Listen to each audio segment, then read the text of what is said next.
د اسلامي امارت له واکمنېدو وروسته دا لومړی ځل دی چې د یوه خصوصي شرکت سوداګریز توکي له متحده عربي اماراتو څخه بلخ ولایت ته د هوایي دهلیز له لارې لیږدول کیږي.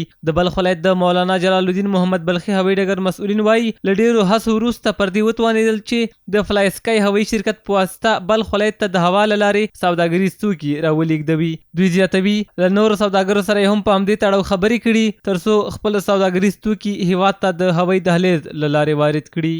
دا اولین ځل دی چې د دوبۍ څخه مزار هوایي ته اول ځل دی رالی. انشاءالله امید لرو چې په آینده وخت کې به د موږ نور تجاران سره هم خبره روانه ده چې هوایي میدان هوایي دهلیز به په حاله برحاله ساتو. او دا چې دی د بیات پاور شرکت دی دا اول ځل دی چې راوړي تقریبا 14 ټنه زیاتو کم اموال پکښې کېږي. بلخوا بیا د بلخ ولایت د سوداګرۍ او پانګونې خونې مسؤلان وایي په یوه هیواد کې هوایي دهلیز ډېر اړین دی ځکه قیمتي مالونه او هغه توکي چې باید ژر هیواد ته وارد شي تر ټولو چټکه لار یې هوایي دهلیز دی.